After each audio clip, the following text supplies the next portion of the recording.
somos parte de un contexto nacional, permite, con un sindicalismo que me parece que está en retroceso a nivel nacional, de aquellos que se hicieron de riquezas, de bienes y negocios con el quebranto de luz y fuerza del centro, el quebranto del erario público y, desde luego, con la miseria de 44,000 familias. El mexicano de electricistas nace luchando, ¿no? Claro. Nace peleando, o sea, no es terso el parto, no es dócil, no es delicado, no nace en sábanas de seda nuestro sindicato, ¿no?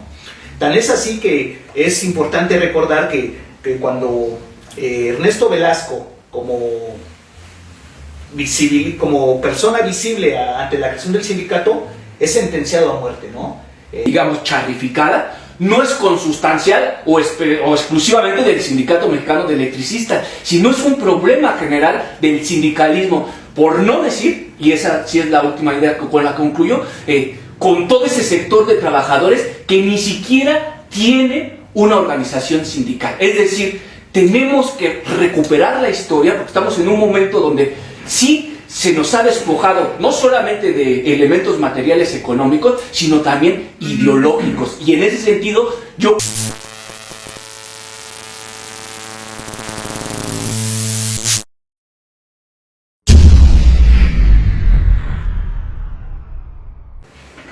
Compañeros, buenas tardes. Hoy nos encontramos nuevamente en la sede oficial de La Trinchera para hablar de un tema que nos atañe a todos los electricistas y en especial a los que hemos mantenido esta lucha de resistencia por más de 15 años. Y es la fecha conmemorativa de la fundación de nuestro sindicato, que es el 14 de diciembre de 1914. A 110 años de la fundación de nuestro sindicato, esas siglas que verbalmente son muy pocas, son 3 letras, SME, pero que significan muchísimo para la familia electricista, para la clase obrera mexicana y para el contexto nacional e internacional que ha seguido el paso, la creación, el crecimiento de nuestro querido Sindicato Mexicano de Electricistas. Están con nosotros el compañero Marco Antonio Olvera Carrillo, el compañero Arenas, el compañero David Miranda, que van a hacer su aporte, sus pensamientos, sus sentimientos, lo que ha representado en nuestra vida el sindicato, los 110 años de su fundación y lo que ha acontecido hasta la fecha. Sin más, entramos al tema. Les cedo la palabra al compañero David Miranda. Compañero Miranda. Bien, en primer lugar, pues agradecer compañeros el espacio para poder nuevamente estar dando algún punto de vista. Indiscutiblemente que esta fecha pues es, digamos, icónica para los agremiados a nuestro sindicato, pero también tiene que ver con unos aspectos históricos muy importantes, porque yo empezaría diciendo, recordando que el origen del SME tiene que ver pues con la entrada a la Ciudad de México en 1914 de los ejércitos campesinos de Villa y de Zapata. Hay quien plantea, algunos historiadores, que los campesinos no tienen proyecto político, que por eso, digamos, en la lucha de clases que se da en este país, pues no han tenido un papel protagónico.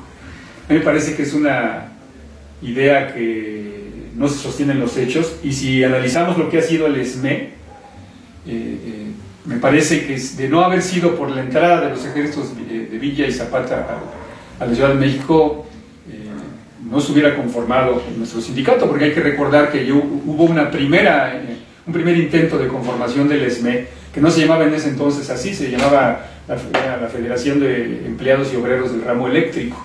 En 1906 hubo un primer intento, no se pudo, y a la entrada de los ejércitos de Villa y Zapata se da.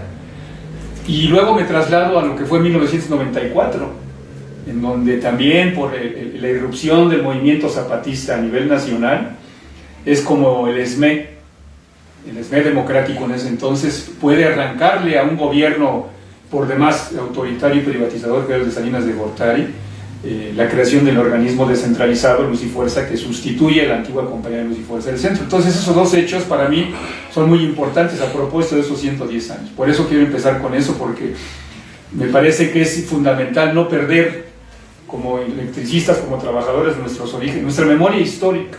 Es muy importante tenerla bien presente, y yo creo que esto, a propósito de estas fechas, es fundamental conocer estas partes de la historia, que luego también son motivo de tergiversación. Entonces yo empezaría con esa, poniéndolo en la mesa de la discusión, para entrar a lo que pues hoy, más adelante seguramente lo tocarán ustedes, pues las perspectivas de nuestro sindicato. Es importante señalar lo que aporta el compañero Miranda, ese momento histórico en el cual un pueblo movilizado en torno a un proceso revolucionario entra triunfante el 14 de diciembre por lo que ahora es la calle de Madero, encabezados por nuestros generales Emiliano Zapata y Francisco Villa, pero era todo un pueblo movilizado, eran vastos sectores de la sociedad que están movilizados, y ese puñado de obreros que bien mencionas, encabezados por Ernesto Velasco, que era la cara, era la imagen visible del movimiento, pero que también estaba respaldado por un gran número de obreros que valientemente deciden que era el momento adecuado para formar el sindicato, ¿no? Entonces, el sindicato nace en pleno auge revolucionario, en un proceso de lucha, y es cuando ellos deciden crear nuestro sindicato con la intención de proteger y de salvaguardar la vida del obrero electricista, y ir adquiriendo por medio de la lucha prestaciones que han enriquecieron el contrato colectivo de trabajo. Arenas. Sí, en efecto, esta conjunción de hechos históricos, tanto el momento revolucionario donde entran los ejércitos campesinos a la Ciudad de México y la irrupción obrera que arranca legalmente la formación del Sindicato Mexicano de Electricistas, están íntimamente ligados, porque los dos, o mejor dicho, son uno mismo, porque representan a un cuerpo colectivo que reclama reivindicaciones colectivas para todos.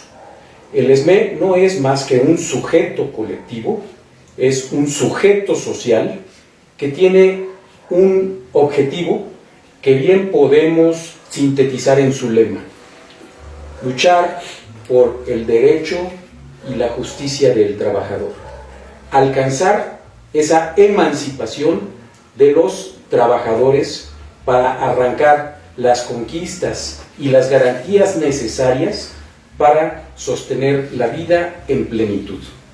Entonces, esta circunstancia no es una cuestión casual, sino es producto de la participación del conjunto del pueblo, de la sociedad, por lograr o buscar alcanzar sus metas de reivindicaciones. Entonces, en este contexto histórico, hoy podemos, al cáliz de los años, en estos 110 aniversario del ESME, ir identificando las distintas etapas por las que hemos pasado y aprender sobre esa historia donde hay reivindicaciones, retrocesos y desde luego sin perder de vista la circunstancia actual del pantano, del fango en el que se encuentra el ESME, porque hay que traer a comentario el origen histórico, el origen heroico, el origen fundacional de una organización, de una agrupación obrera, y el momento en el que se encuentra prácticamente de una pesadilla obrera de 15 años, donde estamos cumpliendo, son 15 años, pero son 17 inviernos inmersos, una pesadilla de 17 inviernos inmersos en la larga pesadilla de la larga noche neoliberal, porque para el ESME, para los esmeitas, para los trabajadores en su conjunto, no solo el ESME, no solo los electricistas, para los trabajadores en su conjunto, sigue mandando el régimen neoliberal. Ese es mi punto de vista. Muy bien. Es sumamente importante señalar hacia las personas que dichosamente queremos que vean este video y que no perteneciendo al gremio de electricistas, pero teniendo la intención de que sean informados acerca de nuestro sindicato, que el Sindicato Mexicano de Electricistas nace luchando, ¿no? Claro. Nace peleando, o sea, no es terso el parto, no es dócil, no es delicado, no nace en sábanas de seda nuestro sindicato, ¿no? Tan es así que es importante recordar que cuando Ernesto Velasco, como persona visible ante la creación del sindicato, es sentenciado a muerte, ¿no? Sentenciado al paredón por Venustiano Carranza, y él no se raja, no cede ante la amenaza de muerte, que después es conmutada por años de cárcel, y ni así cede, ¿no? Entonces hay que aclarar y dejar muy puntualizado que nuestro sindicato nace luchando y que nosotros somos esos herederos, bien lo dice el compañero Arenas, somos los verdaderos esmeritas democráticos, somos los herederos de esa lucha, de esa conformación, y creo que aquí sería también importante señalar que seguimos luchando. Marco Antonio. Sí, yo iniciaría con una reflexión un poco general y con un cliché, es decir, que la historia sirve para no cometer o se estudia no solamente como un hecho académico, sino se utiliza como una herramienta para no cometer ciertos errores o recuperar ciertos aciertos o victorias, en este caso de la clase trabajadora. En ese sentido, como herramienta de lucha de la clase trabajadora, hay que enmarcar el inicio de este sindicato en un contexto también global y general, en un momento histórico particular. Evidentemente, como lo señalan, en una revolución social como es la Revolución Mexicana de 1910, pero también con ciertos acontecimientos que posteriormente se van a dar, como es la Revolución Rusa de 1917. Es decir, el surgimiento del propio Sindicato Mexicano de Electricistas surge en un momento de ideas que yo consideraría revolucionarias, es decir, el planteamiento de una lucha de clases abierta en unos casos, por ejemplo en la Revolución Rusa, con la propuesta de la eliminación de las clases sociales y construir una nueva sociedad. Imaginemos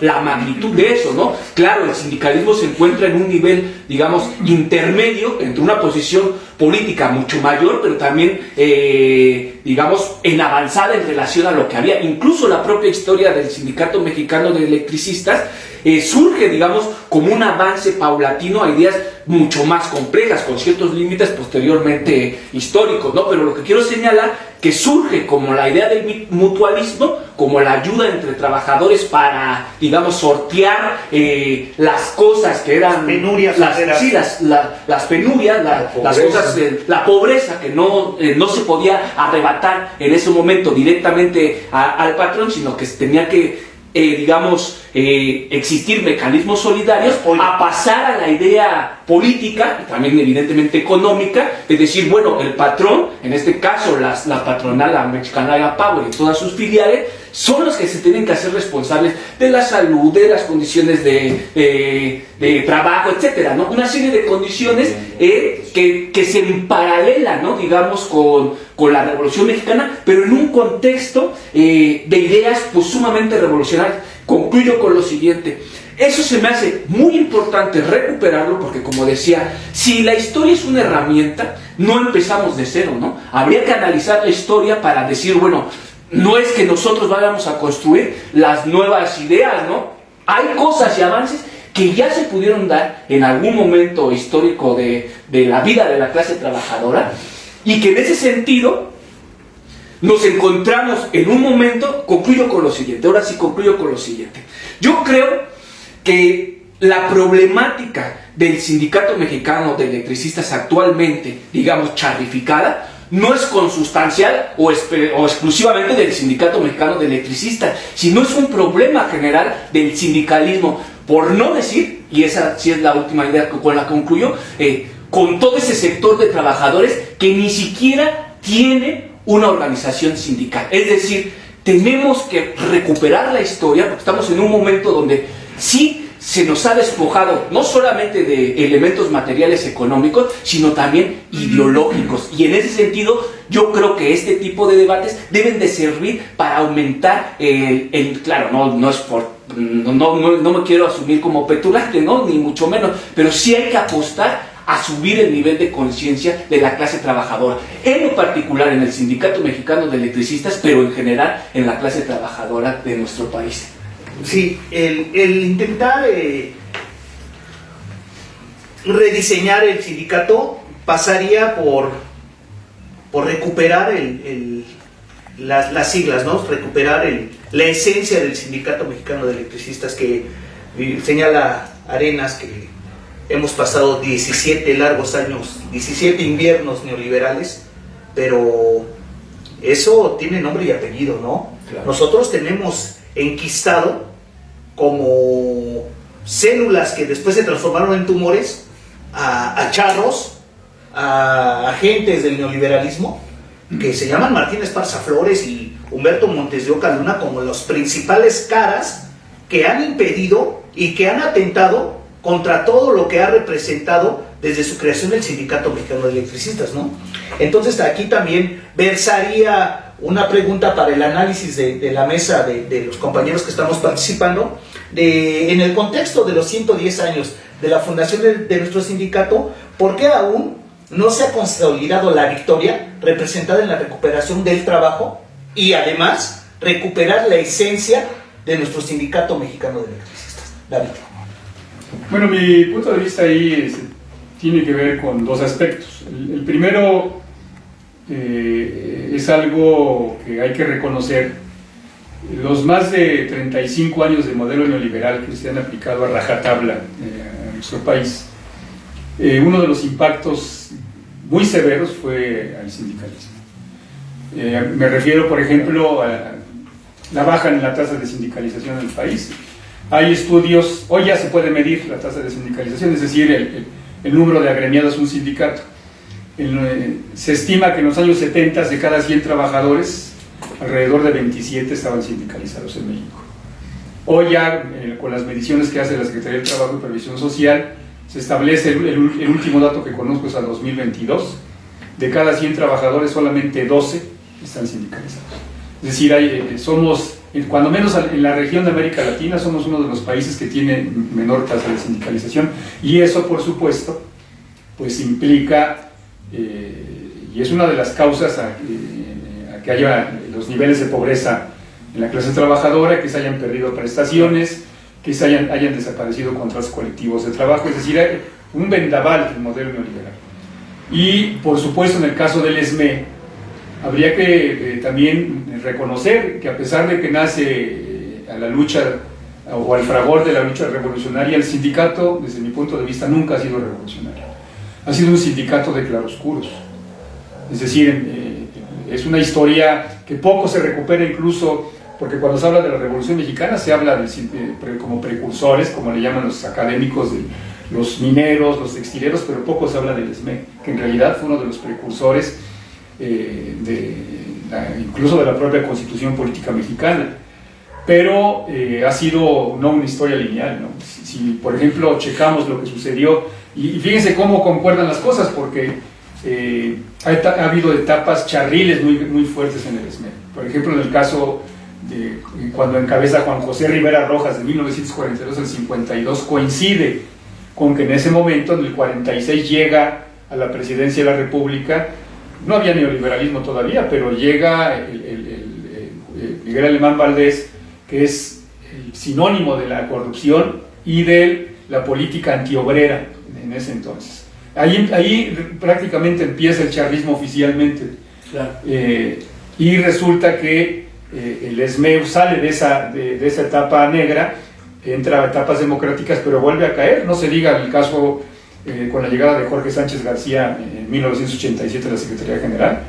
O sea, hay que recordar que es la sumisión al PRI de Jorge Sánchez García, y cómo apoya incluso ese secretario general la privatización, porque ahí empieza el declive desde mi punto de vista ya en el terreno ya moderno, apoya la privatización que encabeza el presidente de la República, no a través de una reforma constitucional, no se atrevió, sino a través de una reforma a las leyes secundarias. Sí. En ese momento hay que recordar que en 1992 se permite ya a través de una ley secundaria que los privados empiecen a generar electricidad. Y por supuesto, acabamos con esa etapa charril. La etapa de Rosendo Flores es una etapa, me parece, que hay que reivindicar, porque el sindicato, el SME, sale de su marasmo, de su gremialismo, y encabeza una lucha en el 99, no para defender privilegios gremiales, sino para defender la soberanía nacional en materia eléctrica.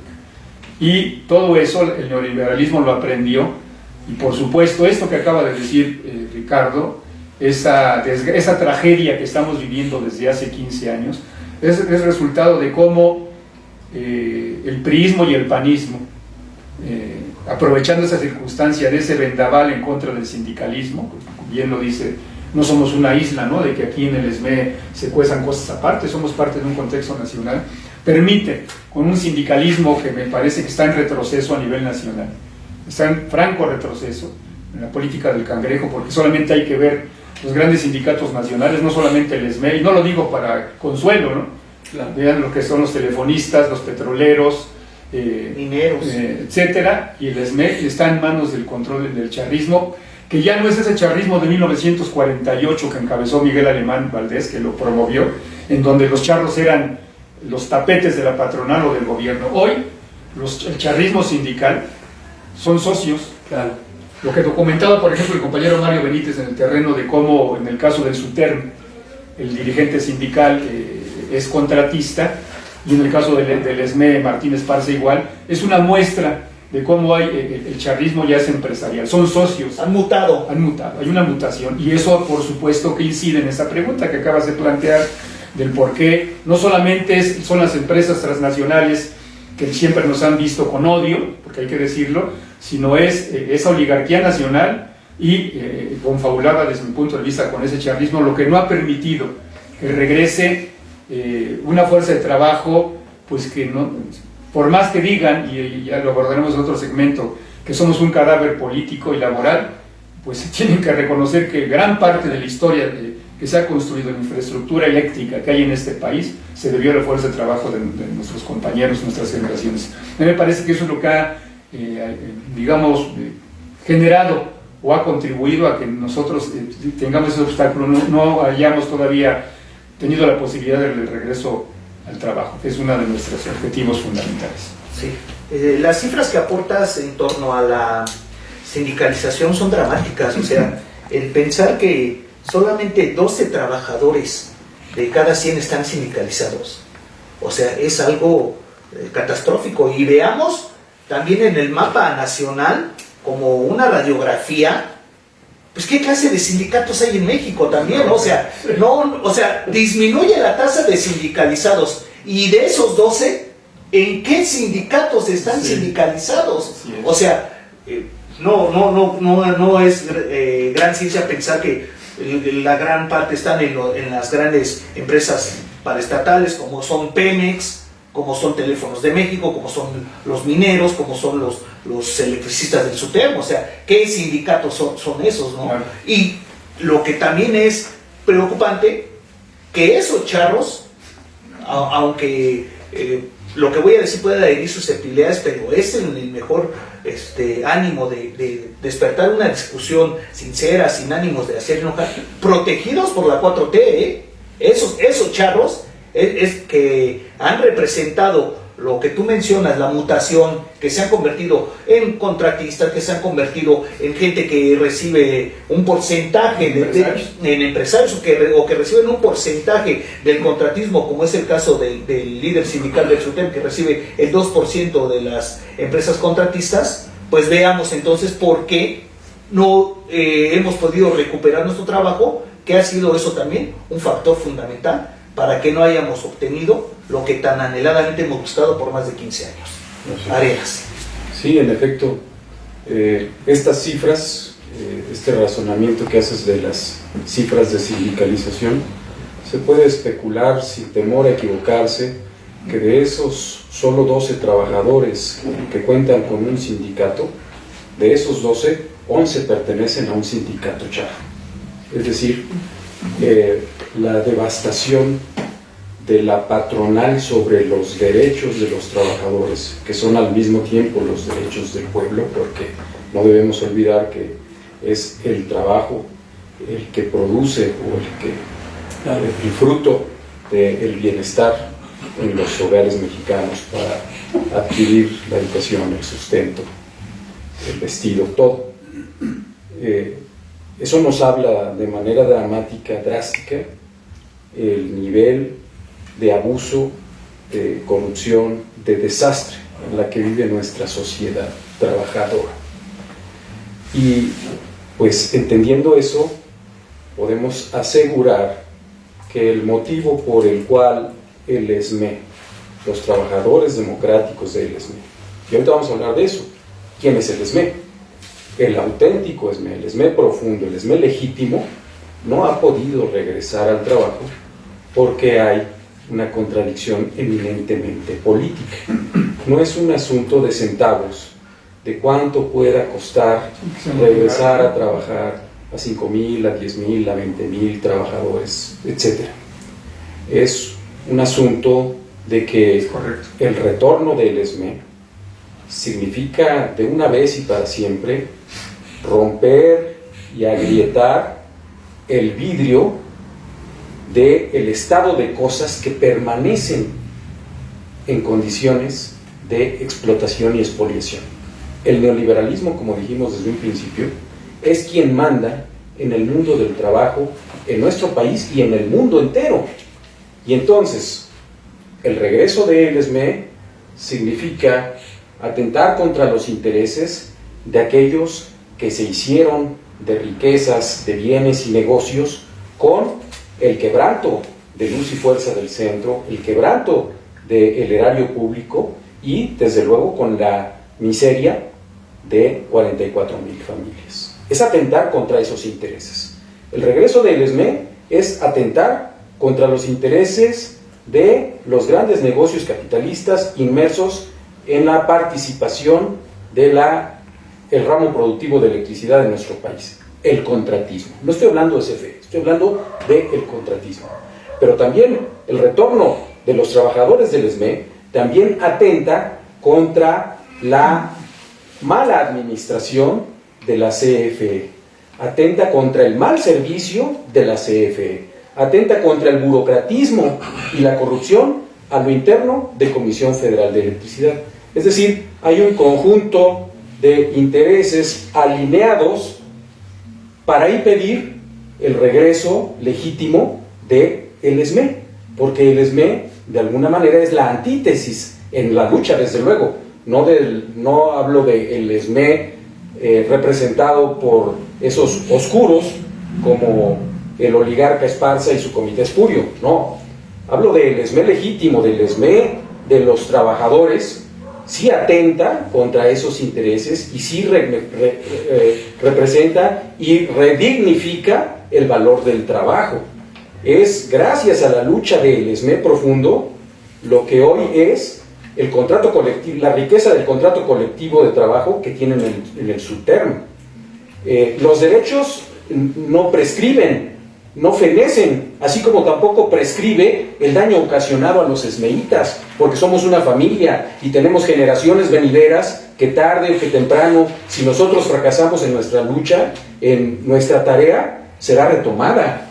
Y porque así tiene que ser, porque es el rumbo de la historia. El rumbo de la historia es de reivindicaciones sociales, y para allá van las cosas. Y entonces, aquí de lo que se trata es de intentar reflexionar que no necesariamente no hemos obtenido el trabajo porque no hay voluntad política del presidente o del actual presidente Andrés Manuel, que ya concluyó su mandato, o porque no haya voluntad política de la presidenta Claudia Sheinbaum.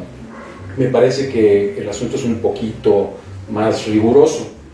Desde luego que es importante que hagamos todo lo que a nuestras manos esté por fortalecer nuestra interlocución con a través de Rosendo, con el Frente Amplio de Unidad, con la unidad de los trabajadores, con la participación activa, con la movilización política, con todo eso, pero hay que incidir también en señalar y exhibir las contradicciones del por qué no regresamos al trabajo, porque nuestro trabajo está en los bolsillos de las multinacionales, de los charros sindicales y de los empleados de cuello blanco del CFE. Sí, claro. Sería importante también señalar que en el contexto de lo que él menciona, del ESME democrático, del ESME que lucha, del ESME que siempre ha reivindicado las conquistas sociales, laborales y gremiales, el por qué el Estado, representado en este momento por la presidenta Claudia Sheinbaum, no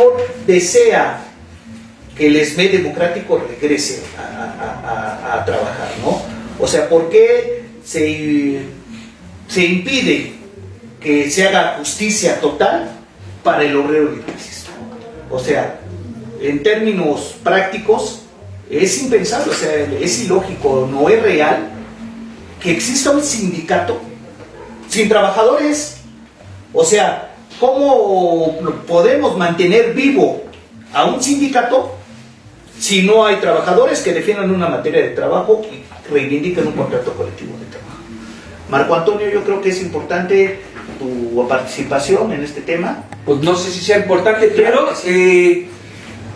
es que creo, fíjate, la última que señalabas de tu reflexión de un sindicato sin trabajadores, o sea, sí existe la materia de trabajo, pero, y sí existe un sindicato que lo representa, en este caso cedido, es decir, es preferible tener al SUTEM como el legítimo interlocutor de esa materia de trabajo que a nosotros, es decir, claro que en el proyecto de Andrés Manuel López Obrador hubo una apuesta y fue mantener, digamos, por lo menos en cierta tranquilidad ese aspecto. No sé si me estoy explicando, no es que no exista materia de trabajo o no exista el sindicato, claro, pero ese sindicato fue preferible cedérselo a los charros del SUTEM por sus propias características. Y me regreso un poco, creo que para poder contestar el por qué no hemos logrado el regreso al trabajo y recuperar a nuestro sindicato mexicano de electricistas, tiene que ver otra vez con un análisis general de cómo se constituyó el sindicalismo en México. Si bien el ESME puede tener una historia, pues sí, de claros oscuros, incluso con relativa independencia a la mayoría de los sindicatos en general, el sindicalismo en México, con algunas reivindicaciones económicas que tuvieron que ser, digamos, arrebatadas o cedidas, si ustedes lo quieren llamar de alguna forma, se constituyó no solamente en una herramienta económica, sino también en un puntal o una pieza clave de los regímenes políticos, en este caso anterior, autoritarios. Aparentemente, con el neoliberalismo, la desaparición de los sindicatos era como ideológicamente lo previsible. Sin embargo, utilizaron a esos propios sindicatos para apuntalar el modelo neoliberal, por lo menos en los sectores más importantes. Fue con colaboración de los grandes sindicatos que no solamente ya operaban como patrones en sí mismos, sino también como herramientas políticas para hacer avanzar el proyecto político neoliberal. Aparentemente esa es una idea contradictoria en términos ideológicos, ¿no? Con el ABC del neoliberalismo, pues el sindicalismo aparece borrado, pero cuando analizamos no solamente en México, en términos generales, el neoliberalismo como fenómeno de acumulación capitalista o modelo de acumulación capitalista, han utilizado, digamos, el arrancar esas dirigencias, cooptarlas, volverlas, incluso incorporarlas, digamos, al negocio del propio capital para echar a andar su modelo, ¿no? Y ahora, yo creo que, digamos, con la llegada de Andrés Manuel López Obrador, algunas cosas han cambiado, evidentemente, no solamente en términos de sentimientos, de emociones, incluso de modificaciones constitucionales que son, pues vemos en la reacción cómo pues atenta con algunos intereses que no quisieran que se transformara, ¿no? Sin embargo, el nivel de transformación no ha sido lo suficientemente profundo, por lo menos para que nos insertemos nosotros, ¿no? En particular, y un sector muy amplio de la población. Y concluyo con la siguiente idea.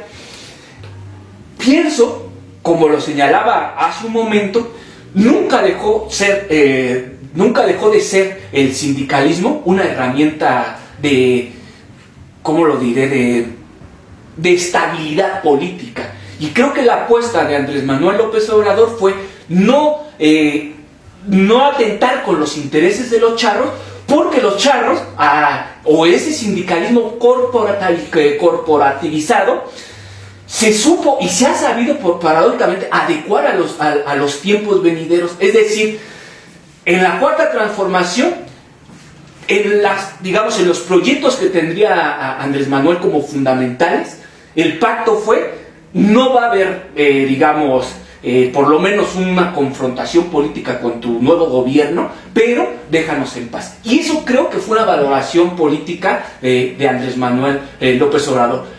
Bueno, y concluyo con esta idea, pero esta la dejo como en el aire, ¿no? Que tiene que ver también el por qué no hemos logrado, e insisto, también con un retroceso en el nivel de la conciencia de la clase trabajadora. O sea, también hay que decir que no estamos lo suficientemente organizados, hemos perdido tradiciones, hemos perdido ideas, hemos perdido orientaciones que no han permitido, por lo menos superar, el límite de la transformación que nos colocan como horizonte, ¿no? Esa es una tarea histórica que evidentemente no se la puedes colocar a Claudia Sheinbaum, a Andrés Manuel López Obrador, a la 4T, sino que nos corresponde a nosotros. Perdón, ahora sí con esta idea concluyo, porque fíjense cuál es el grado de la crisis ideológica que creo que sí nos encontramos en términos generales, donde se piensa, incluso por partes, aparentemente más a la izquierda del propio Andrés Manuelismo, de la 4 Transformación, que se piensa a los trabajadores, en este caso particular del ESME, como un gasto, como algo que sería un gasto innecesario, ya sea porque ya estamos grandes, ya sea porque somos más costosos que el contratismo, ya sea por una serie de razones. Eso solamente habla del nivel de conciencia y la visión de las ideas. Es decir, se nos sigue viendo como una carga, es decir, se nos sigue viendo como un gasto, y no se nos observa como aquellos trabajadores y trabajadoras que somos los que producimos la riqueza y que está manifestada evidentemente, está, objetivizada en la propia infraestructura.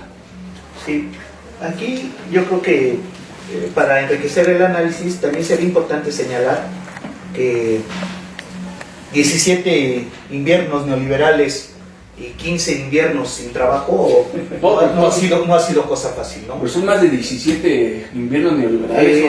En el sector eléctrico, como mencionó Arenas. Bueno, en nuestro caso.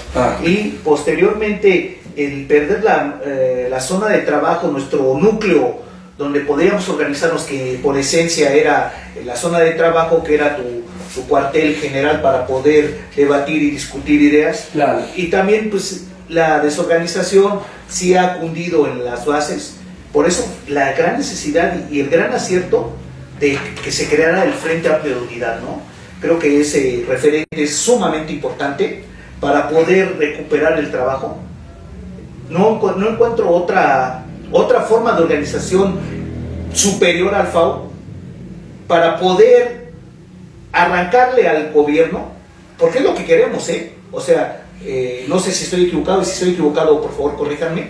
Queremos regresar al sector eléctrico en un área nacionalizada, con una materia de trabajo que es de nosotros, donde no haya contratismo, y como información general, se estima que hay poco más de 10,000 empresas contratistas en el área de influencia que era de Luz y Fuerza del Centro, y en puros términos económicos es muchísimo más barato darle trabajo a los trabajadores desempleados de Luz y Fuerza del Centro que mantener a 10,000 empresas contratistas.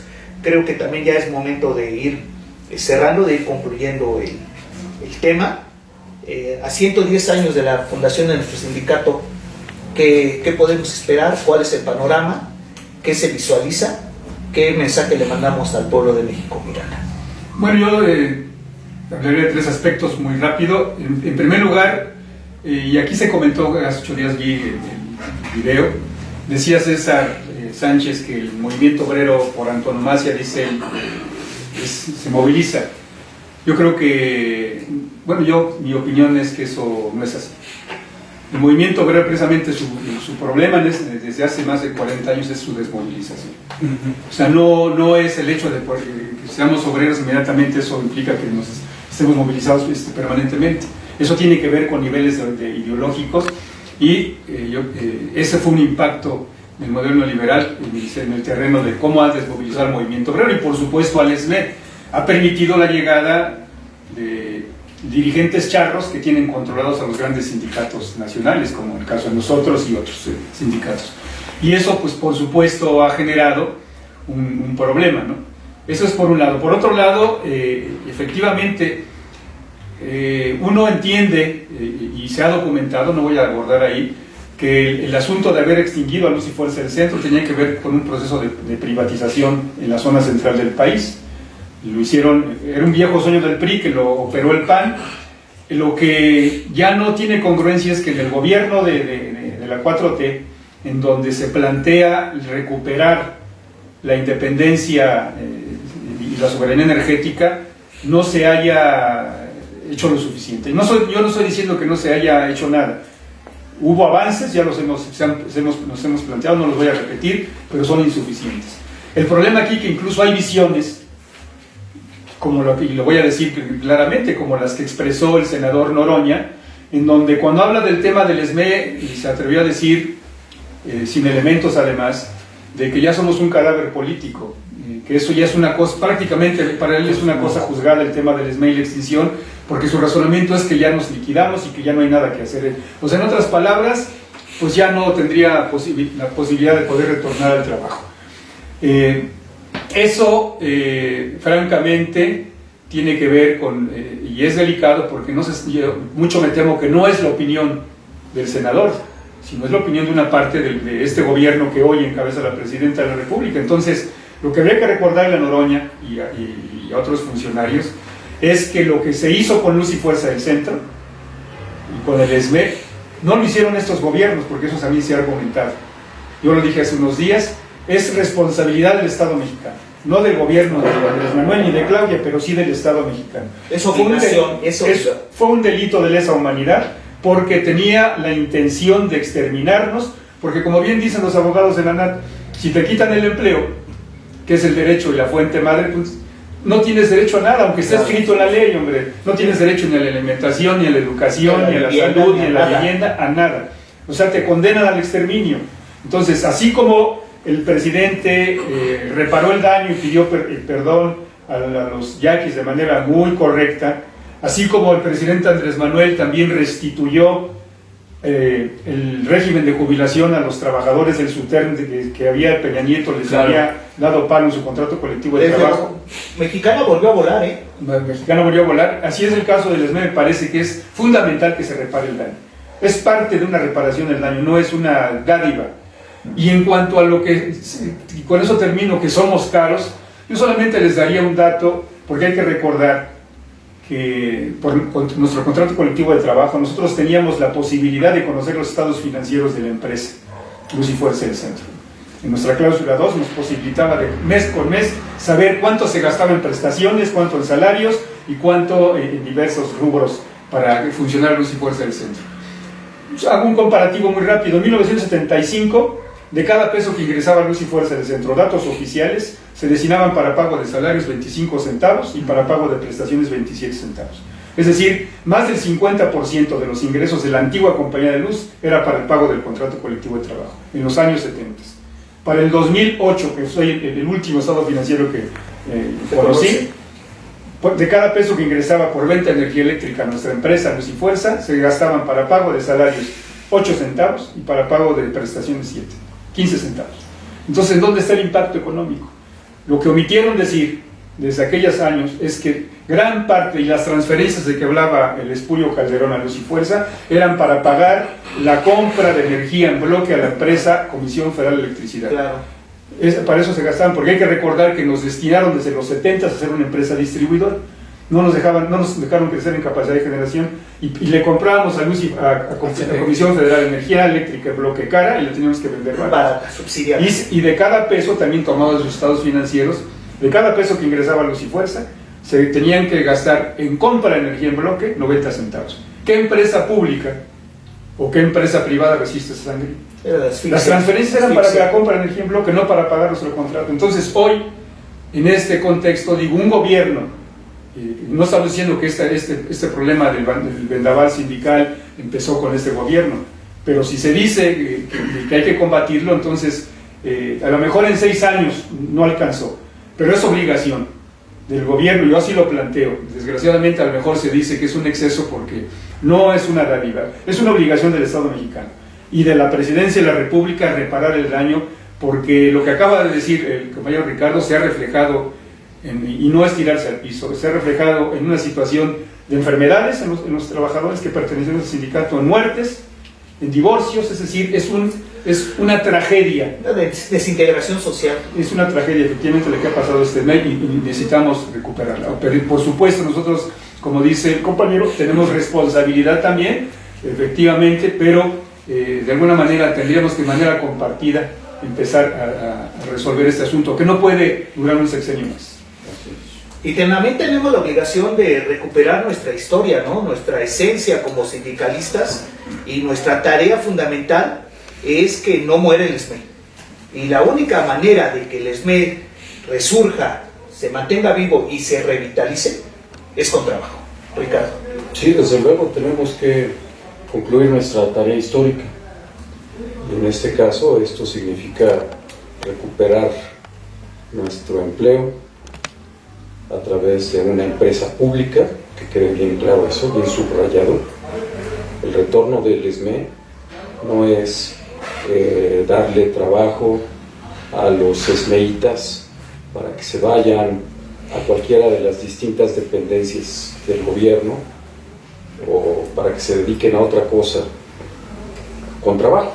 No, todos los electricistas llevamos más de 15 años en esta lucha y sostenemos nuestra vida, nuestros hogares, y tenemos un trabajo, pero es un trabajo transitorio, no es el trabajo que queremos.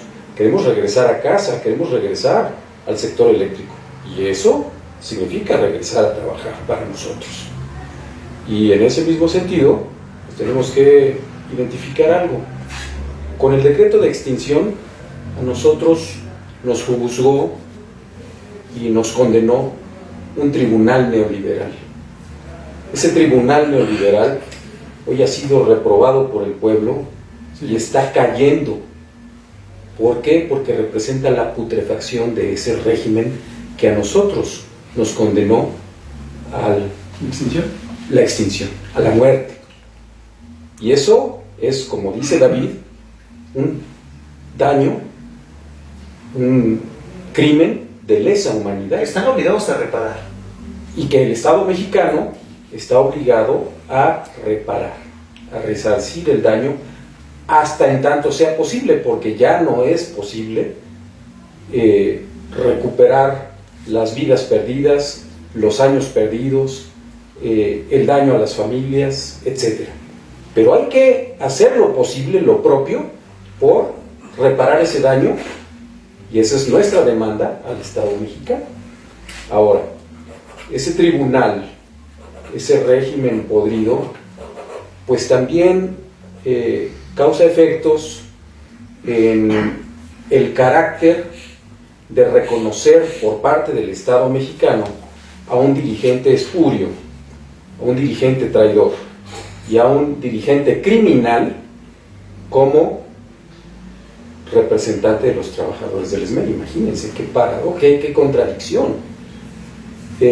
Martín Esparza ante el Estado mexicano es oficialmente, o mejor dicho, legalmente, a través, desde luego, de artimañas, artilugios, fraudes electorales, violencia política despojo de derechos es ante ellos el secretario general del ESME.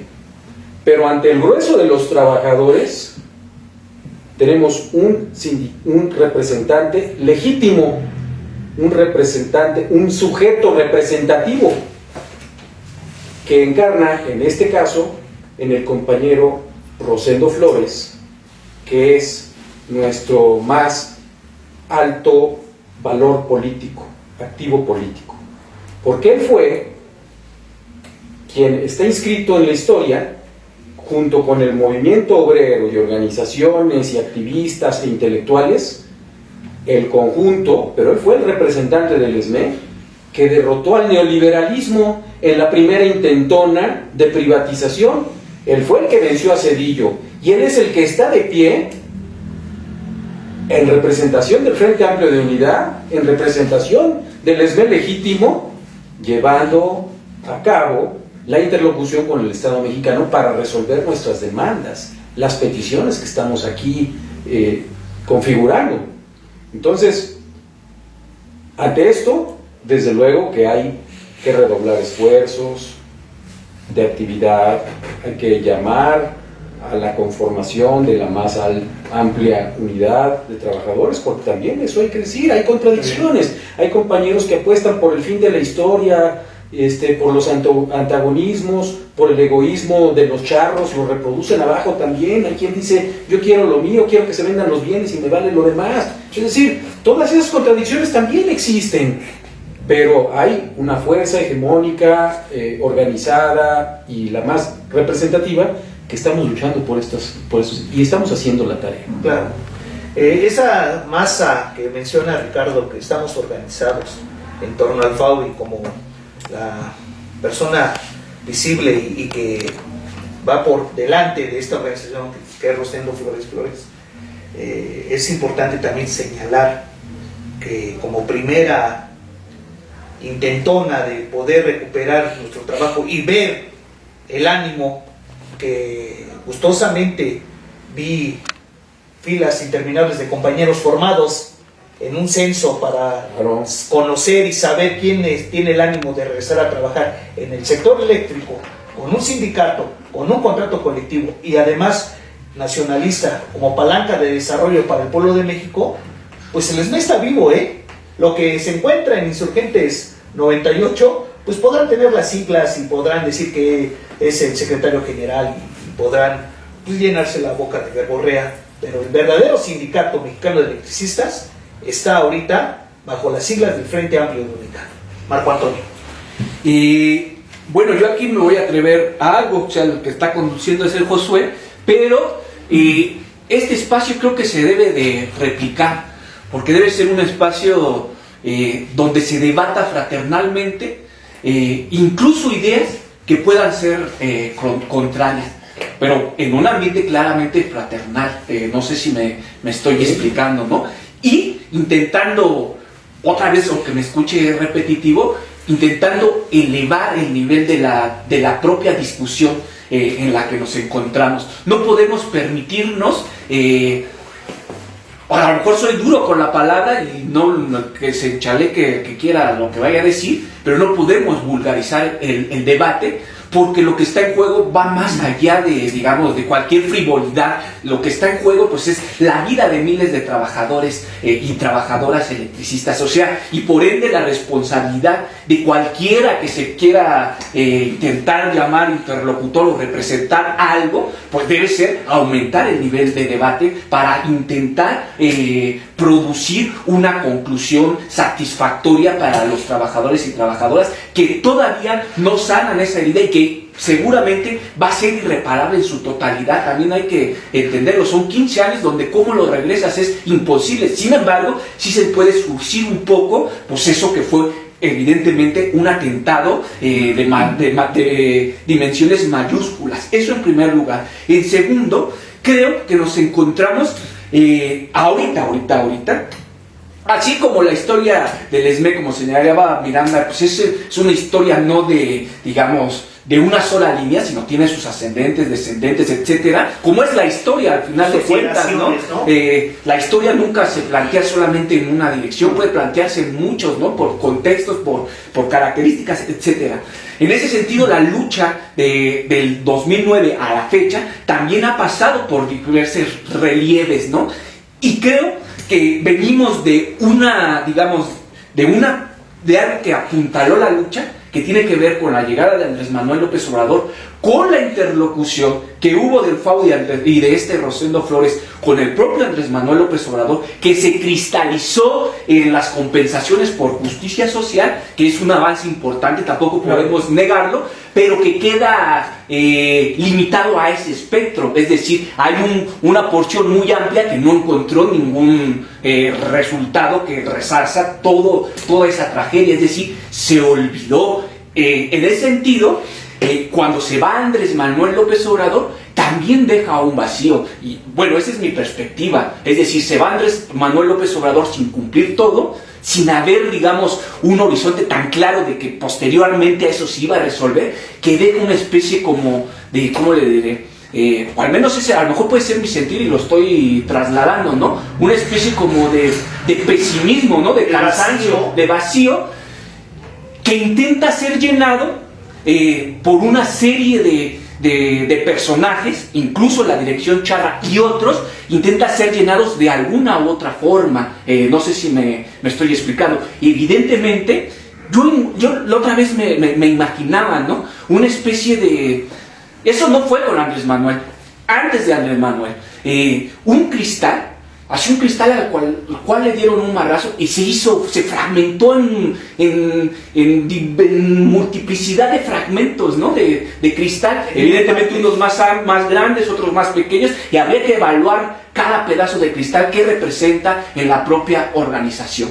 Pero quería señalar que ahorita nos encontramos todavía, lamentablemente, en una especie como de retroceso, donde tenemos que empujar de nuevo una organización representativa en este nuevo contexto. Es decir, y para eso se requiere un debate donde se discuta todo, y todo es todo, porque aquí pues más o menos coincidimos ideológicamente, perspectivas, podemos tener diferencias en matices, etcétera, incluso en cómo vivimos el propio sindicalismo, etcétera. Sin embargo, no todo el SMED, no me acuerdo si lo mencionaba Miranda o Arenas, no todo el SMED también piensa en la solución de la misma manera. Es decir, hay distintas, visiones de cómo resolver las cosas. Es decir, hay un debate que creo que es legítimo, más allá de que nos guste o no, legítimo en el sentido de que es entendible, que dice, bueno, yo lo que quiero es un trabajo, ¿no? Ya no me importa si regreso al sector eléctrico, yo lo que quiero trabajar. Y en ese sentido también uno debe ser consciente de cómo un compañero llega a esa condición, ¿no? A cómo un compañero dice, bueno, yo tengo 15 años de no tener nada, ¿no? Y si la perspectiva es entrar en cualquier una de las dependencias, pues mira que me viene bien, ¿no? Es decir, en estos 15 años de lucha, y con eso concluyo, las condiciones que se plantean son de años que han transcurrido. Hace, digamos que atrás de estas, ¿cómo le llamaremos? Off the record, antes de que grabáramos, hablábamos incluso de la propia visión, ¿no? De cómo te ves tú hace 15 años en una foto, pues nomás vean a Josué, ¿no? ¿Se recuerdan? Ya se ve más madreado. Es decir, los años, los 15 años, gracias, juegan como condición y como factor. No lo podemos obviar y decir, bueno, no han pasado 15 años, el cuerpo no tiene un desgaste, etcétera. No nos pusimos en pausa, ¿no? Y ya estamos igual. Eso también, existe un cansancio. No hay retrato de Dorian Gray. Claro, no. Seguramente hay algunos, perdón que lo diga, claro que hay algunos que en estos 15 años se la pasaron como rey, aumentaron su riqueza. En el caso de Martín Esparza y ellos, les fue a toda madre, o sea, no de perla les vino. Para ellos la liquidación fue maravillosa. No, claro, los volvió multimillonarios, así podemos decirlo, ¿no? Pero en el conjunto general, pues evidentemente venimos también de un cansancio, ¿no? Aunado de las condiciones materiales objetivas de no tener centros de trabajo para discutir permanente y organizarte, digamos, etcétera, etcétera. Esas son condiciones que se presentan en este nuevo contexto y ahora sí, siempre digo que voy a concluir, pero con esa idea concluyo. Perdón que lo diga, así lo observo yo.